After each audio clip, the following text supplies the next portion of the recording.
personally, I wouldn't choose to live that way forever, but I am super glad that I had the experience, because after that, you know that you can survive on much less than in our society we normally ever imagine.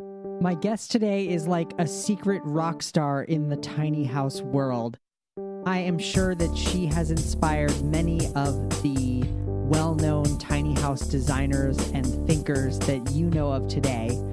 Sarah Susanka published her world-changing book, I'm just going to say it, The Not So Big House, in 1998. And I can't stress enough how inspiring this book was to me when I was designing my tiny house. And I think that this conversation will give you just a taste of the wisdom and insights that you will gain from Sarah through her book that has now become an entire franchise of Not So Big House, Not So Big Life. It's just all very inspiring, and I do hope you stick around. I want to tell you about something that I think will be super helpful as you plan, design, and build your tiny house. Tiny House Decisions is the guide that I wish I had when I was building my tiny house. It comes in 3 different packages to help you on your unique tiny house journey. And if you're struggling to just figure out the systems for your tiny house, like how you're going to heat it, how you're going to plumb it, what construction technique are you going to use, like SIPs or stick framing or steel framing, Tiny House Decisions will take you through all these processes systematically and help you come up with a design that works for you. Right now, I'm offering 20% off any package of Tiny House Decisions. For listeners of the show, you can head over to thetinyhouse.net/THD to learn more and use the coupon code TINY at checkout for 20% off any package. Again, that's thetinyhouse.net/THD and use the coupon code TINY for 20% off.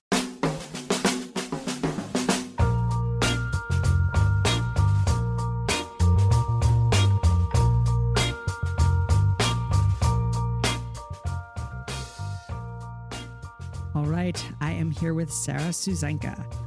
Sarah Susanka's Not So Big message has become a launchpad for a new dimension of understanding, not just about how we inhabit our homes, but also about how we inhabit our planet and even our day-to-day lives. As a cultural visionary with an incredible ability to understand the underlying structure of the American lifestyle, Susanka is providing the language and tools that are redefining how we live. Sarah Susanka, welcome to the show. Oh, thank you so much, Ethan. Great to be here. Great to have you. So I built my tiny house on wheels way back in 2012, which was like considered early to the tiny house movement. But of course, tiny houses have existed for a very long time. And the Not So Big House was published in 1998.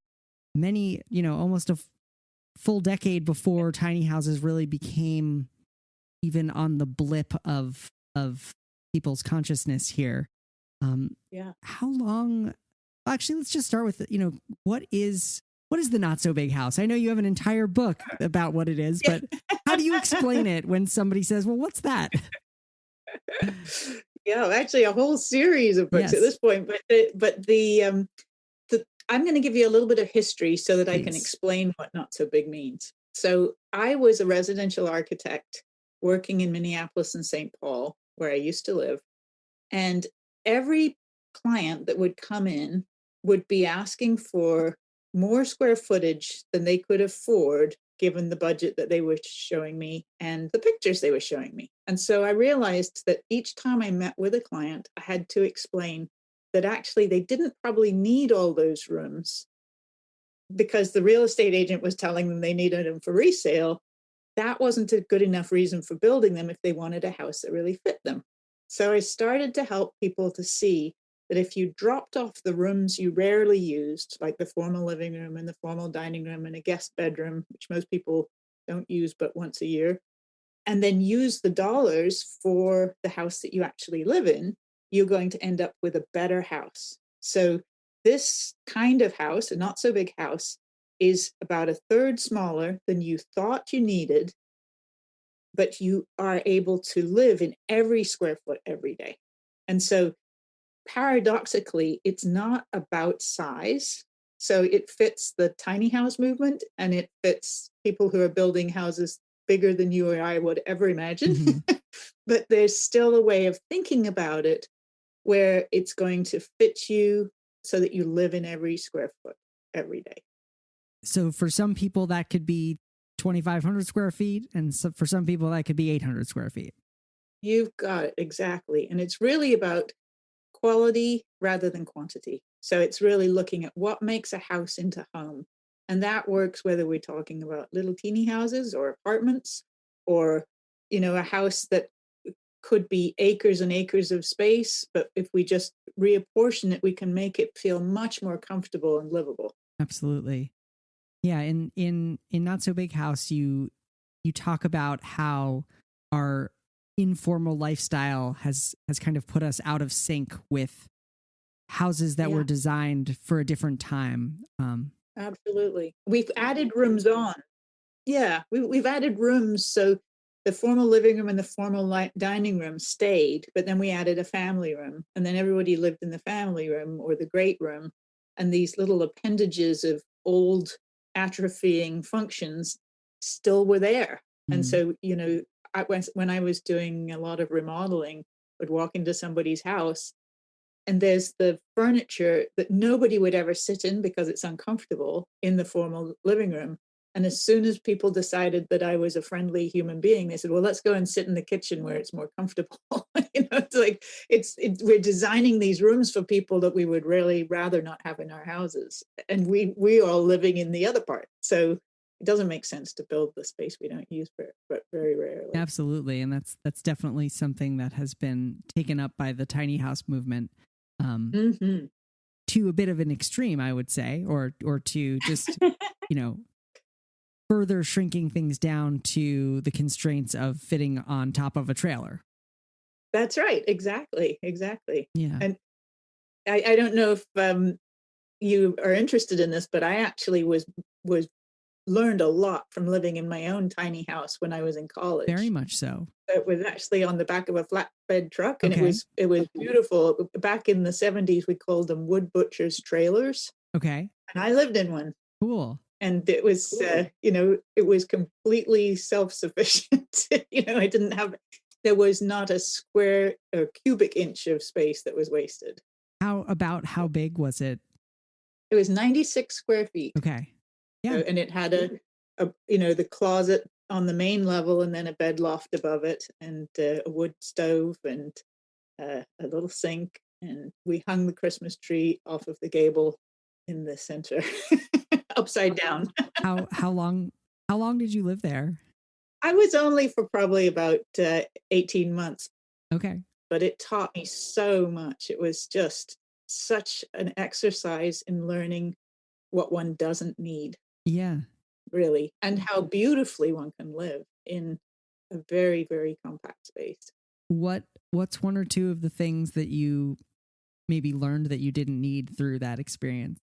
Oh my goodness. It was so much. It was really, it was like a tide change for me in my mindset when I lived there, because I discovered that the outdoor space, we were in a fairly wooded area. So the outdoor space became like an extension of the home, even though I was living in Oregon at the time. So it was not warm all year round, but that beauty of the long distance views became really quite important.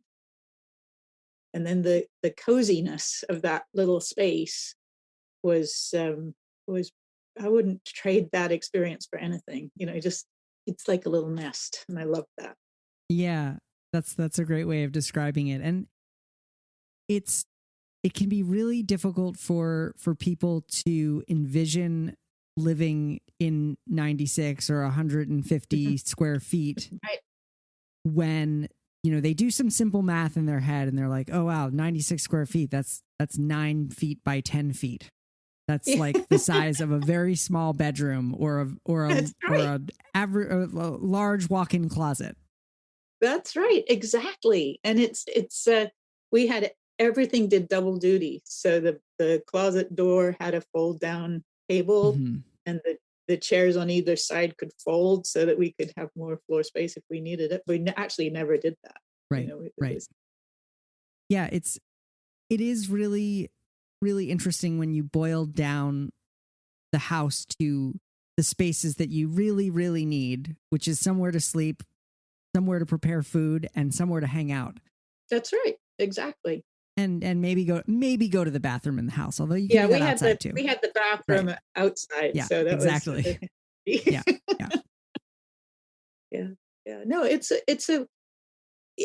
personally, I wouldn't choose to live that way forever, but I am super glad that I had the experience, because after that, you know that you can survive on much less than in our society we normally ever imagine.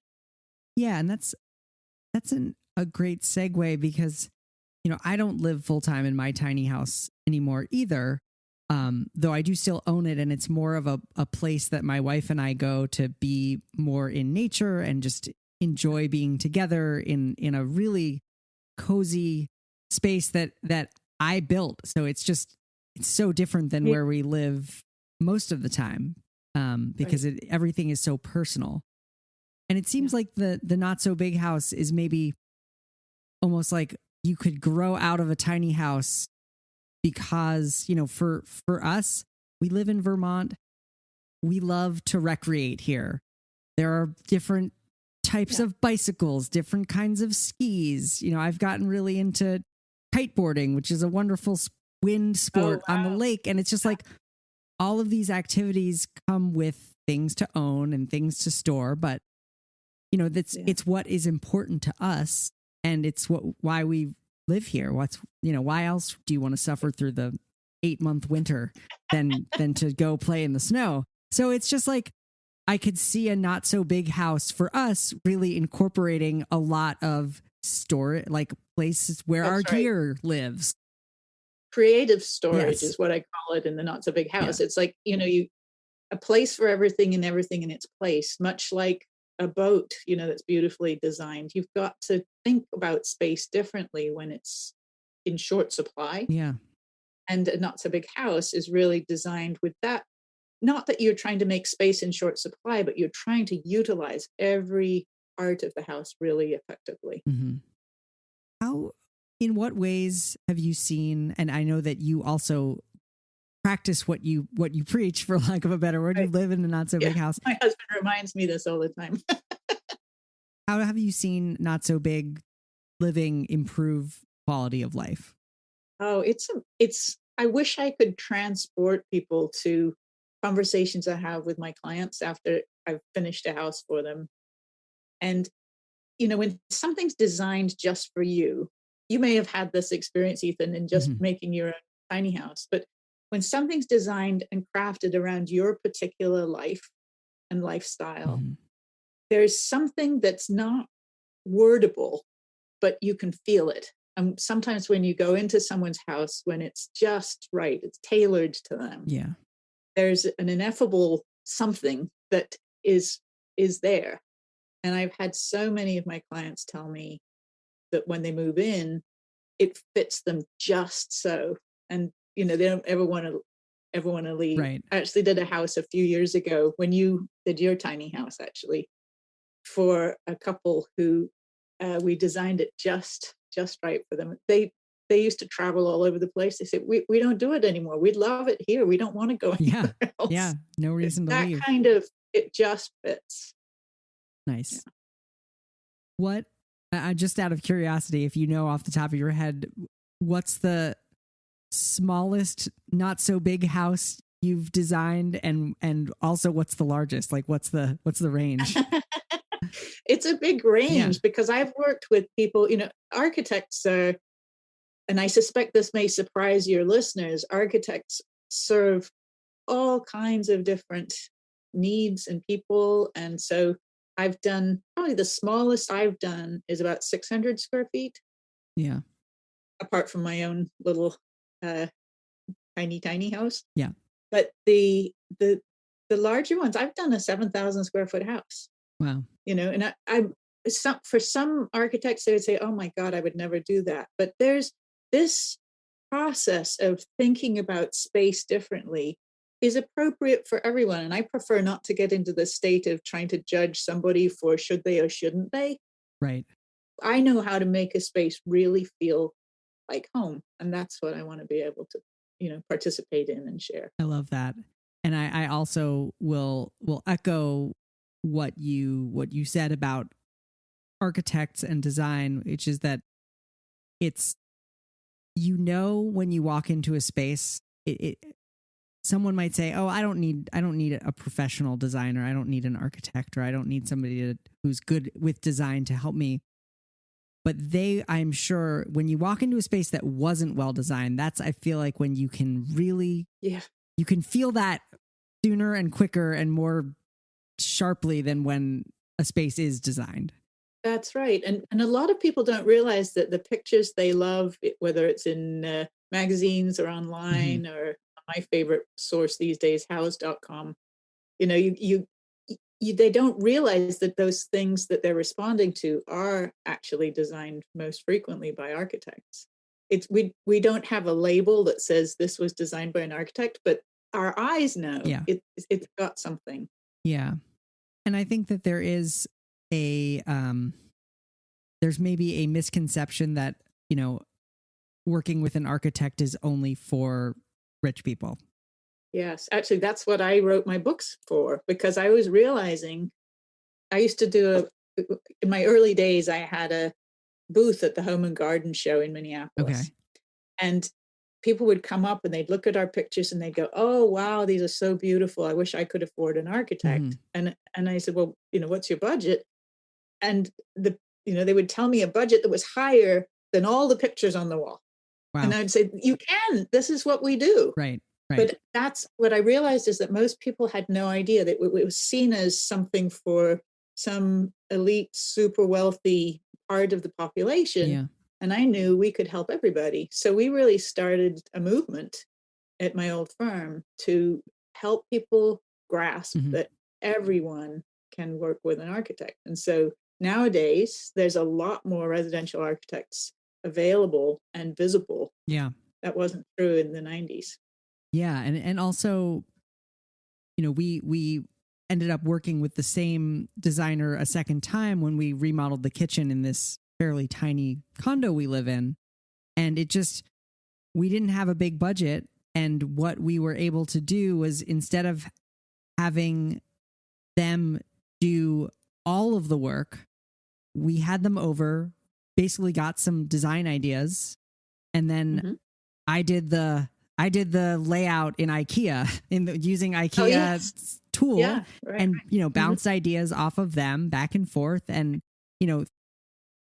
when the design firm wasn't drawing all the plans and doing that work, it saved us some money, but we still had the outcome of a kitchen that just feels incredible to be in, and just so many ideas that we never would have considered. Just turning the whole thing 90 degrees so that the person who's cooking the food can see the view. See the view. Yeah. Right. Yes. Some simple stuff. Yeah. And I'll tell you a secret, that there's a layer of what architects do, which often doesn't get discovered because people don't go far enough in the process with the architect. Yeah. You can have an architect, at least not every architect will do this, but some who do what I would call kitchen table consults, come and just give some suggestions. Once you've got your plan sorted out, they can add a little bit, especially related to the third dimension, the heights of things, because that shapes the space in a way that most people are completely unaware. That's what a lot of my books are really about, is how to make the most of the heights of things. And I'm not talking about tall, taller, and tallest. I'm talking about making things that make some spaces feel cozy, so that the taller spaces have some contrast from one to the other. And that makes an enormous difference, and most people are completely unaware of it. Yeah, spaces with really high ceilings aren't as comfortable. It's they're not. It's like sitting in an elevator. Right. It's like, yeah, sure. No, I don't think I want to do that. Right. So, Not So Big House was published in 1998, and I'm curious what have been your impressions of the tiny house movement? Early on, and now, as it's continued and become bigger, for lack of a better word. Yes, right. Well, it's been an interesting process, and I'm sure in the tiny house movement, people are very much aware of this. But depending upon what's happening culturally, for example, in 2008, and the market is terribly depressed. Suddenly, everyone was interviewing me about tiny houses. I had one article that even said that I was the mother of the tiny house movement, which I'm absolutely not. But it's that became the thing I got quoted about because it was the latest, very small version of a not so big house. Right. But the thing that's happened is that I think it went from being sort of like a fascinating oddity to now one alternative in the options available for people who are thinking about what kind of house do we want. And I think it's a very valuable addition, because most of the house forms that we've had in this society for at least the last 50 years have gotten bigger and bigger and bigger. And there really need to be some smaller options. Yeah. Because not everybody wants 3 bedrooms up, Of course, ironically, tiny houses have also gotten bigger and bigger and bigger. Yes. Well, we have that penchant in this society. We really do. I mean, and I picked up a copy of Not So Big House way back when I was working on the design for mine, and I hadn't read it in after that process, it sat on the shelf, and I kind of revisited it for in preparing for the interview, and I was kind of thinking to myself, I wonder if the ways that we've been building tiny houses bigger is actually contributing to the quality of the space, or is it just is it just adding things that we think that we want? So for example, tiny houses, when I built mine, it was rare that you would put like a kitchen with full size appliances in it. And don't get me wrong, right? Very nice to cook on full size appliances, but a lot of tiny house dwellers don't necessarily do a lot of cooking in their houses anyway. And then you're just eating up, that's 30, true. 40, 50 square feet with a bigger kitchen. This mentality that you're describing, and the what I call project creep. Okay. It's where things get bigger because we think, well, maybe someday I'm going to need this. An awful lot of our decision making is based on an idea about a projected circumstance where we might need that. But that one time out of a 5-year period, is that really sensible? I'll give you my classic example. I had one client who decided that she needed 2 powder rooms on the main level. And I was asking her, well, why 2? She said, well, my kids, when they come in from the yards, they're messy and they'll mess up the powder room. And if I have a guest over, then it's going to be all a wreck. So I asked her, so how many times do you have guests over? He's like, well, at least 3 or 4 times a year. And so I was just trying to help her see, so what are the chances that your children are going to have just used the powder room and the guest is there? And is that worth $6,000 to $10,000? Right. To add that bathroom. Sort of put it into, it's that kind of, we project a world and then we think we have to design for it. And I try to help people do the opposite and look at, what do I really need? Right. And when I'm talking to tiny house people, I know there are people in your audience who this is already their penchant for thinking about what they don't need. Yeah. So it make it make sense for you. It's got to be comfortable. It's got to enhance your life. But if it's overboard, then see if you can pull back a little bit. Yeah. Well, there are absolutely a lot of people in my audience who are kicking the tires, or they're fascinated by the tiny house movement. Yep. And they're somewhere on the scale of, I think that's really cool, but I could never do it, or I would really love to do that once my kids are out of the house, or once I retire, all the way up to, okay, I'm doing this. This is happening. Right. And trying it is an immensely valuable experience, even if you just do it for a year. Yes. Yeah, I Try think it. you really can learn a lot from Mhm. living in a small space or living small in a different way. That's right. That's right.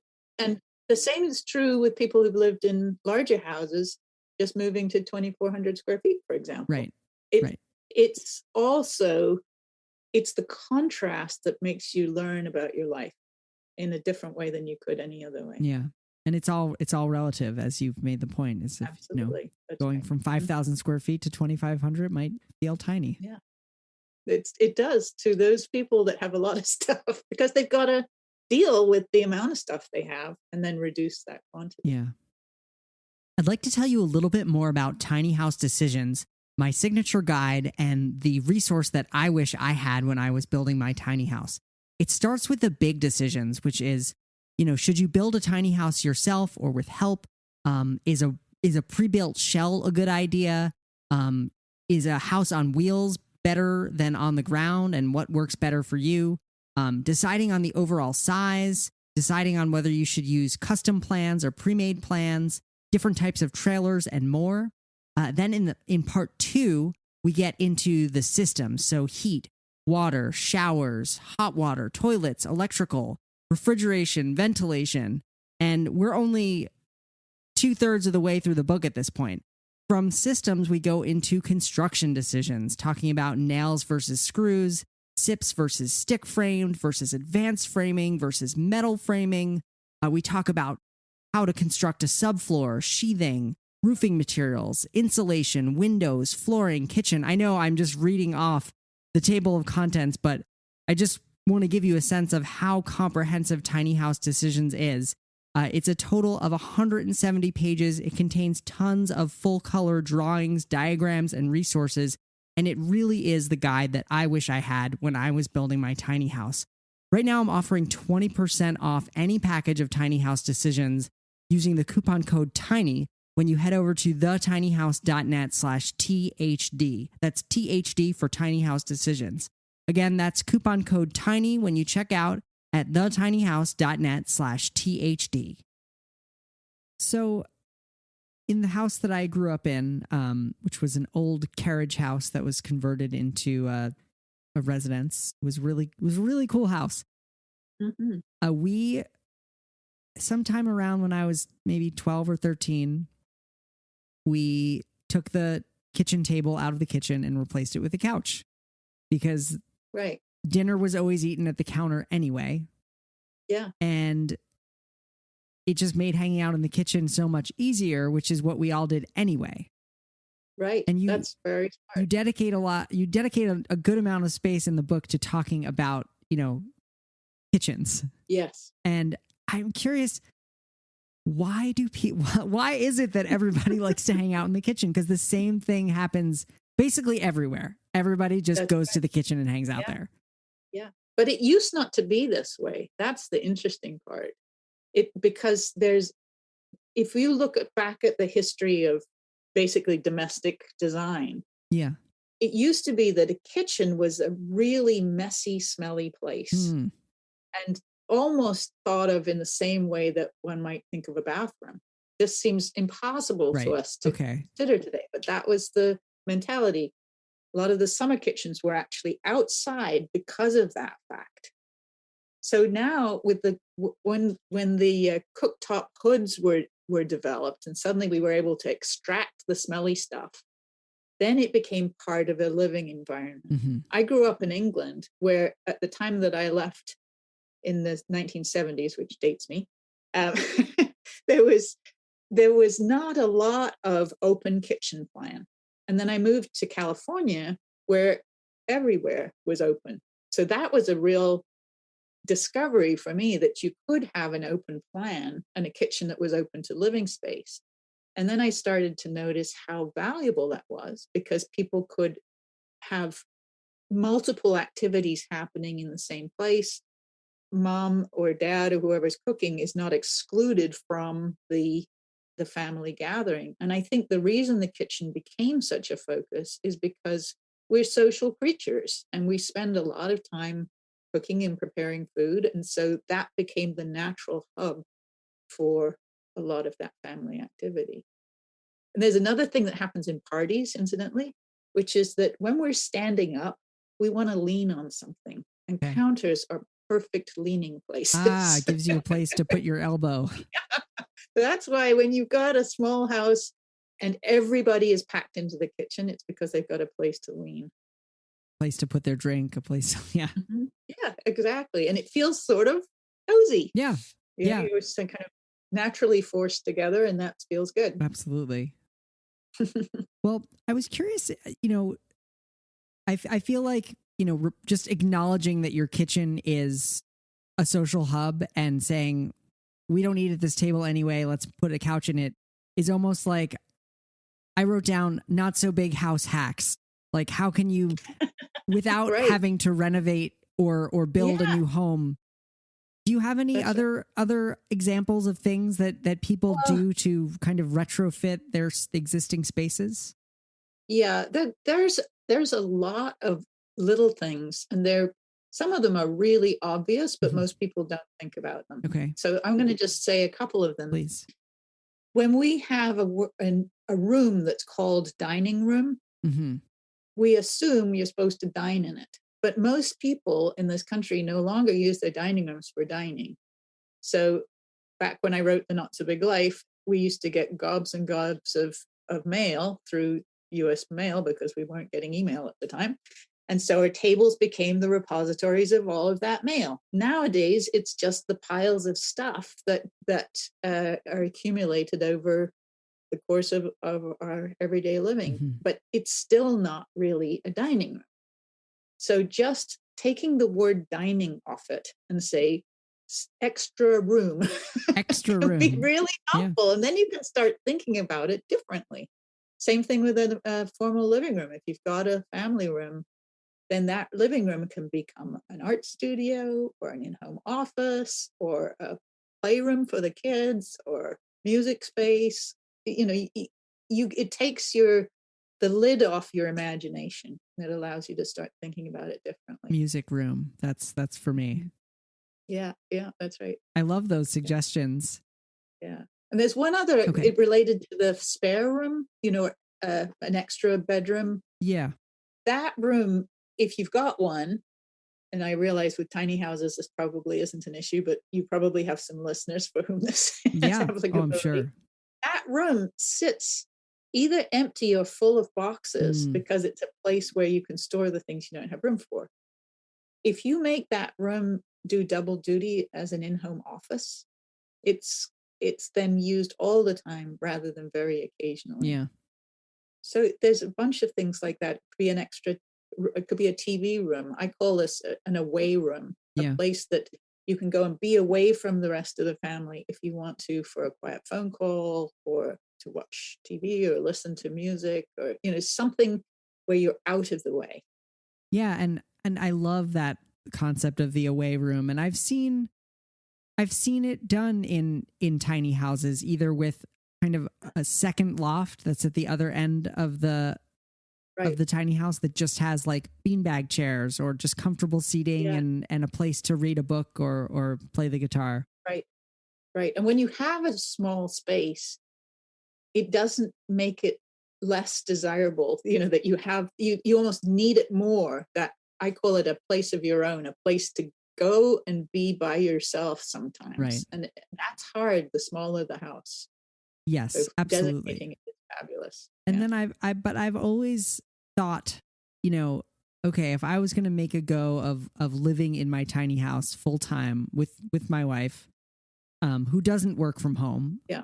I think I would probably build a shed and create an office, essentially an even tinier, smaller space that is just a place that I can go to work. That's right.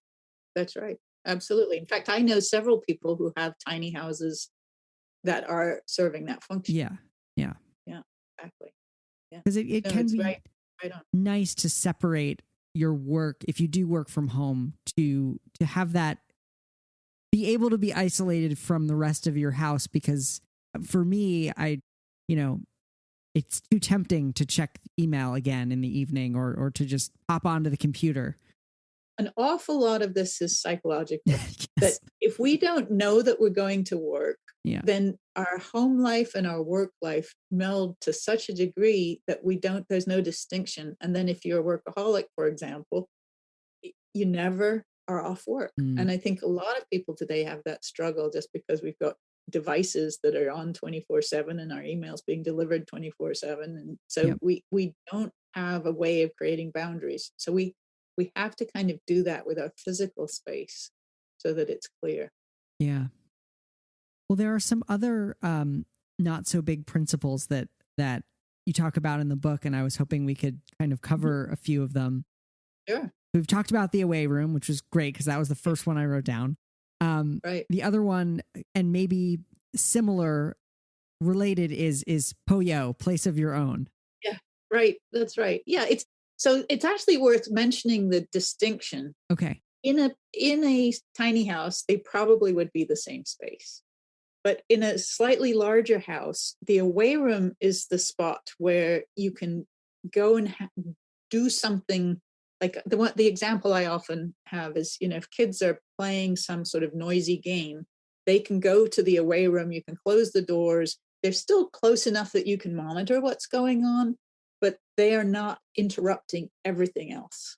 So that's one function of the away room. Another one is you can go to watch television while other stuff is happening in another room. So you might have two TVs. You might have one in the living or family room, one in the away room, but it gives you the option of being one place or the other without both having to be doing the same thing. It's basically a spot with acoustical privacy. Got it. That's what it's really doing. But it's not taking you so far away that you feel isolated. Yes. That's the away room. The place of your own, Poyo, that's Poyo, is really a spot to go and be by yourself. There are a lot of introverts in this world, and this was really where this idea came from, I being one of them, that once you're married, suddenly everything is joint property and there's no place to just go. A lot of guys still go to their garages.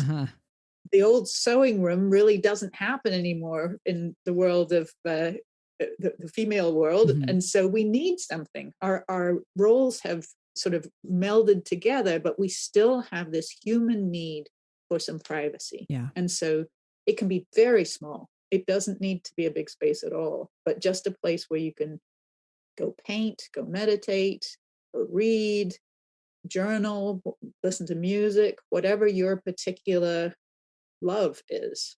But that is an enormous benefit. It's almost as valuable as for people that are nature lovers going for a walk, because it gives you that sense of recharge, regeneration.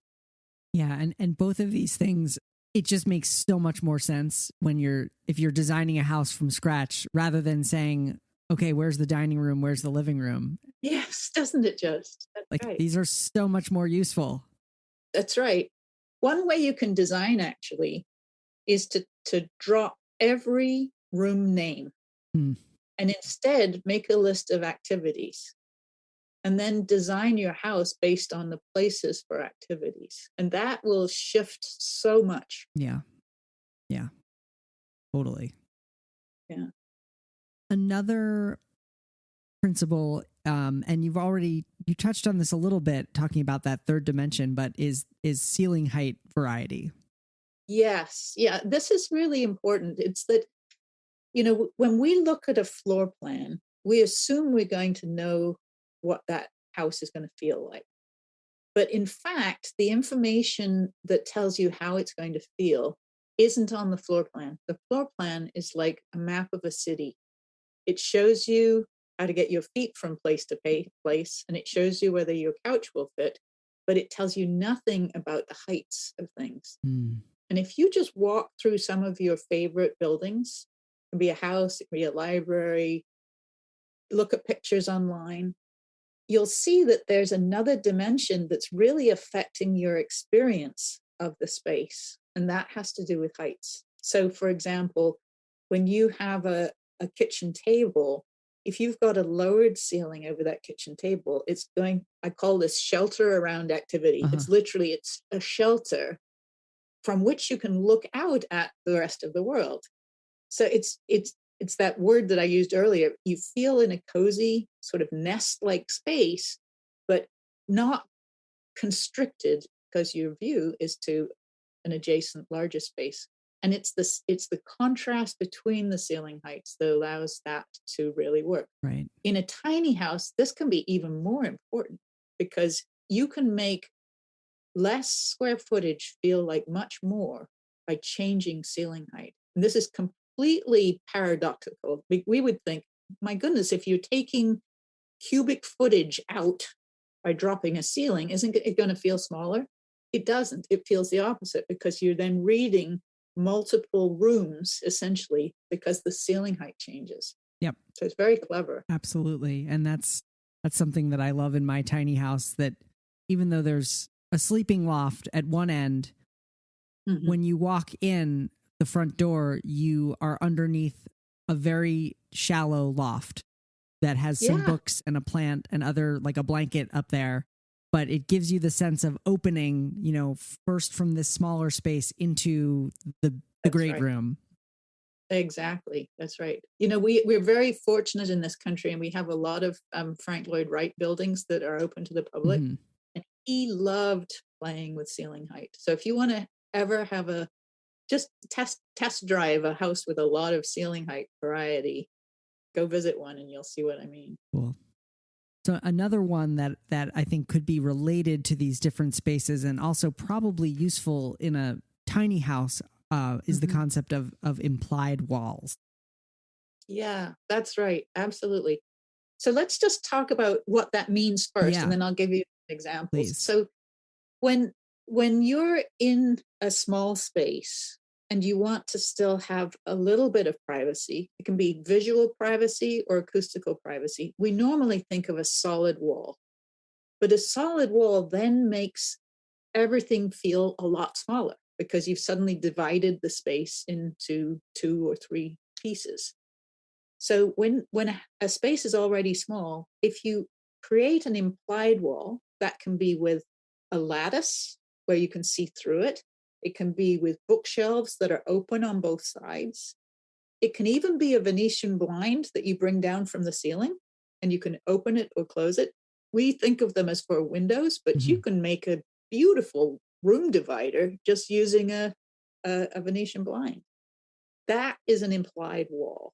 It's telling your eye there's something here that divides this from that, but it's permeable, so that you have the choice of it. In the Venetian blind example, it's all the way up and it's not there at all, or it's down but it's open, then you can see through, or it's closed and then you have visual separation.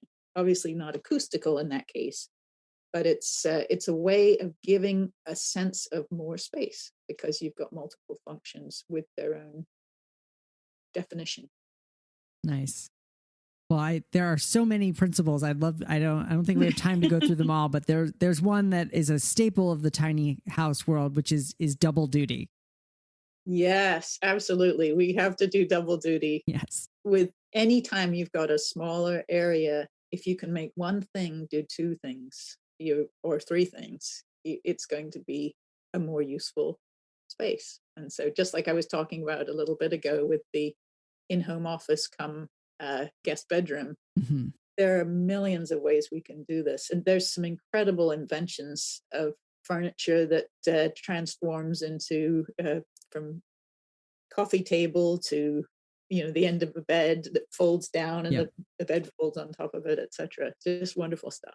Yeah, there is a lot of really cool transforming furniture. And there was a time kind of early in the tiny house movement where it seemed like it was like not a tiny house unless you had, it was called the IKEA Norbo table. It was just a very simple birch drop leaf that you mounted to the wall, and it can be up or down. That's right.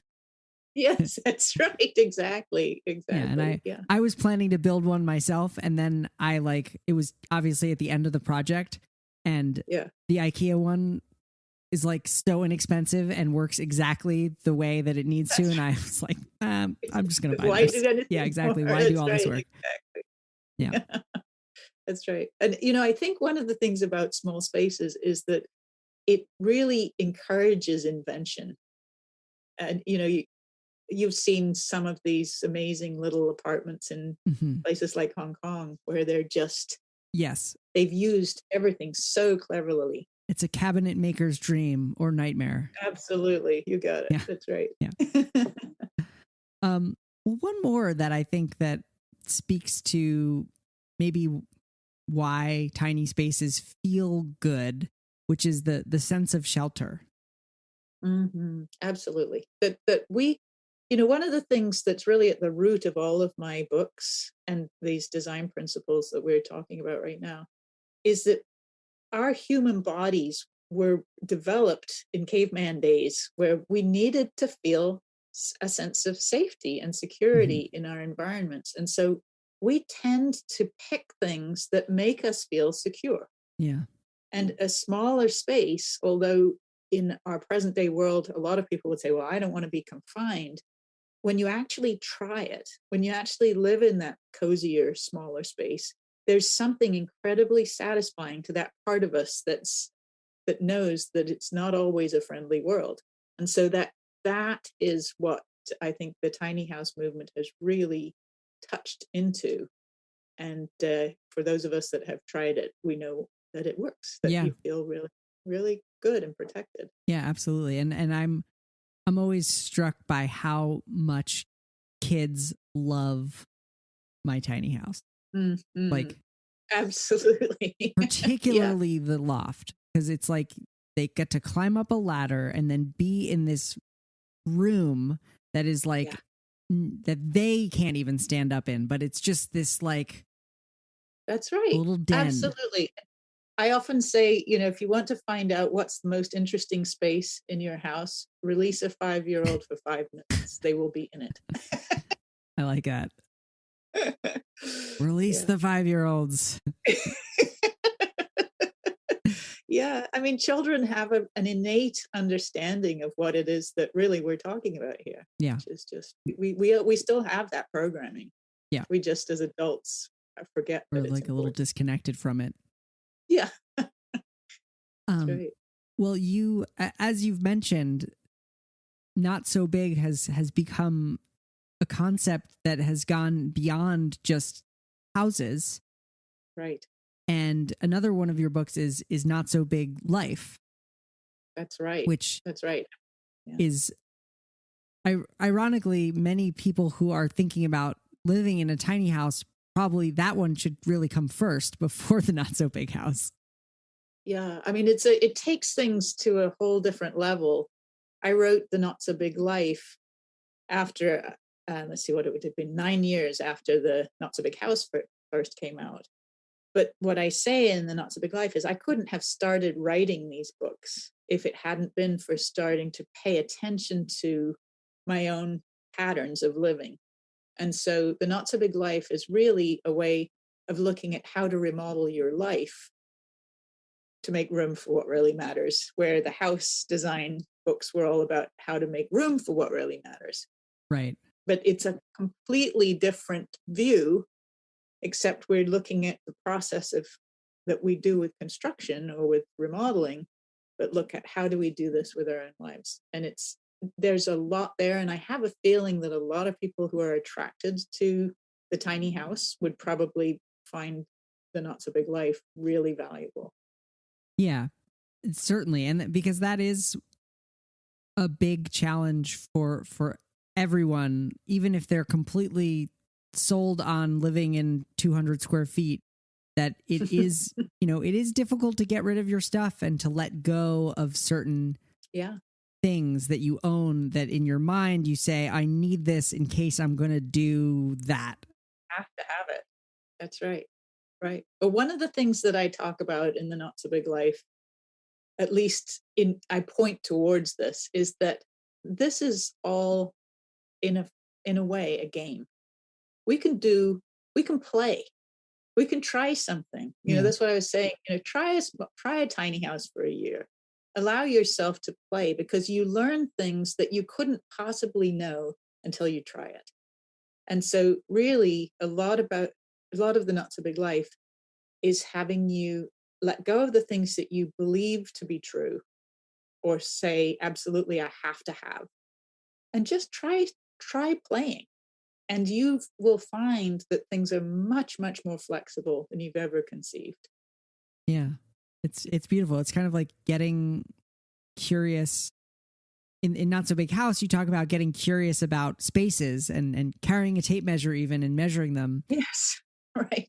And then it's almost like doing the same thing, but just in your own life. Your own life. That's right. It's exactly what it is. And it'll, that book, if you really engage it, it'll take you on quite a journey. Cool. Are there any new Not So Big books in the works right now?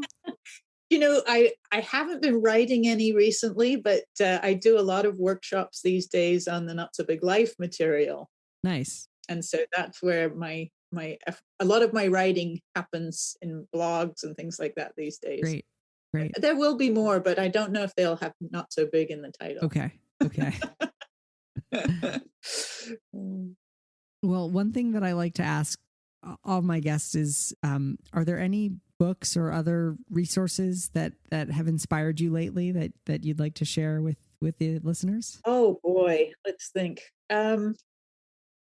I'll tell you, this isn't so much recently, but for people who are interested in tiny houses, I would encourage you to take a look at a not very well-known author, but his name is Asby Brown. Okay. He's lived in Japan he's American, but he's lived in Japan for a lot of his life. And he has a couple of books on small spaces, and they are spectacular in helping you to think through how to use less space and make it feel like more. So he's learned so much from the Japanese and their use of space in very clever ways and doing double duty. Yeah. And they're beautiful books. And for those that are really hardcore about, just the sustainability of the whole picture, he's also got a book called Just Enough, which is actually about a period in Japanese history where they had to make do with almost nothing. And the abundance that came out of that process is what the book imparts. It's one of my favorite books of all time. Wow. That's a strong recommendation. I will check that out. Yeah, and most people don't know they exist. I'm the only person I've ever heard talk about them. All right, well, now a few more people hopefully will learn about them. That's great. Wonderful. Well, Sarah Susanka, thank you so much for taking the time to be on the show. Absolutely. And if your guests are interested for finding architects, we have a home professionals directory on my website, susanka.com. Okay. And lots of resources that will help people to make their own houses not so big or even tiny. Wonderful. Okay, thank you. That's great to know. And after this interview ends, people will hear me say where they can go, and I will post links to your website, your books, anything else that you send me will be on the show notes page for people to kind of get all in one place. Fantastic. That's wonderful. Great. Well, thank you very much. Thank you so much to Sarah Susanka for being a guest on the show today. You can find the show notes from today's episode, including a complete transcript and links to all of Sarah Susanka's wonderful books at thetinyhouse.net/185. Again, that's thetinyhouse.net/185. Well, that's all for this week. I'm your host, Ethan Waldman, and I'll be back next week with another episode of the Tiny House Lifestyle Podcast.